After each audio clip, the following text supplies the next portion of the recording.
안녕하세요. 요즘 독서입니다. 최근 몇 년처럼 남녀노소 경제에 관심이 많았던 적이 있을까 싶습니다. 주식이나 부동산, 가상화폐 등에 투자하는 사람의 비중이 늘어나면서 경제에 대한 관심 역시 폭발적으로 증가하고 있는 듯한데요. 그래서 오늘은 경제에 관련한 책을 하나 소개해드릴까 합니다. 위기의 징조들이란 책은 2008년 금융위기가 일어나기 전 어떤 전조 증상들이 있었으며 어떤 문제들과 해결책들이 등장했었는지 설명해주고 있습니다. 특이한 점으로 작가들의 라인업이 매우 화려합니다.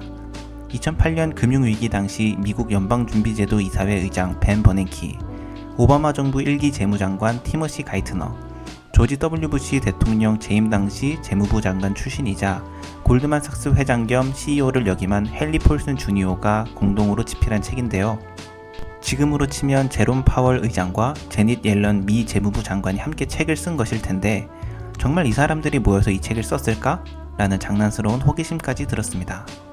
자, 그럼 본론으로 들어가 볼까요? 책에서도 2008년 금융위기는 다들 아시는 서브프라임 모기지 부분의 무분별한 대출이 불씨가 되었다고 이야기합니다. 먼저 은행이나 대부업체들이 상환 능력이 떨어지는 자주들에게 주택을 담보로 대출을 쉽게 허용해줍니다. 그리고 그 대출들을 묶어 채권을 만들고 그 채권을 매매하기 시작합니다. 소위 말하는 MBS, 자산 유동화 증권입니다. 그리고는 그 채권에 대한 채권이 또 만들어진 파생 상품이 시장에서 거래되는, 즉 100kg의 무게밖에 견디지 못하는 발판 위에 수천, 수만 kg의 압박이 가해지며 발판이 부서져 버린 것이 2008년 금융위기라고 할 수 있습니다. 그럼 애초에 왜 은행들은 지금 기준으로 보았을 땐 턱없이 부실한 대출을 너무나 쉽게 해주었을까요? 바로 여기에 위기의 징조가 있습니다. 미국에서는 주택가격이 1990년대 이후 특별한 조정 없이 거의 10년간 수직 상승했습니다. 그래서 앞으로도 이 추세가 이어질 것이라는 관측이 너무나 당연시 되었었습니다. 마치 집을 사지 않으면 바보 취급당하던 얼마 전 우리나라처럼요. 그래서 은행 입장에서는 차주가 상환 능력이 취약해 보이더라도 어차피 주택을 담보로 잡아두기 때문에 설령 대출금을 못 돌려받더라도 주택을 오른 가격에 처분하면 이득을 볼 수 있기 때문에 큰 리스크가 없다고 판단하게 되었습니다. 당시 그 부실이 어느 정도였냐면 직업 유무, 소득 증명, 신용 이력, 이것에 상관없이 거의 모든 신청자에게 전액 대출을 승인해 주었다고 합니다. 2008년 금융위기를 다룬 영화 빅쇼트에서 강아지 이름으로 대출을 받아 집을 구입한 주민이 이게 뭐 대수냐고, 오히려 왜 안 그래야 하냐고 말하는 장면이 생각나는 대목입니다. 부동산 가격이 앞으로도 무조건 오를 것이라고 생각하니 대출을 받는 사람이나 대출을 해주는 사람이나 서로 좋은 거래가 되는 것이죠. 하지만 문제는 당시 대다수 사람들의 생각과는 달리 미국 경제의 여러 지표는 이미 경기 침체를 가리키고 있었다는 점입니다. 기본적으로 경제활동 참여 인구가 줄고 있었습니다. 당연히 잠재 GDP 성장력 역시 점점 감소하고 있었고 1920년대 이후 가장 큰 소득 불균형이 발생하여 내수 부진, 고용 구조의 악화, 소득 재분배 기능의 부실, 중소기업의 성장 기반 약화 등으로 경제에 안 좋은 영향을 미칠 것을 예고하고 있었습니다.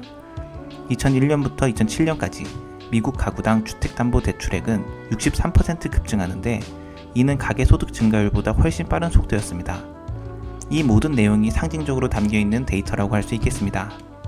또 다른 전조 증상으로는 그림자 금융, 즉 비은행권 금융기관의 대출 규모가 1980년대에 비해 2배 이상으로 증가했으나 이에 대한 당국의 규제와 감시가 느슨했다는 점입니다.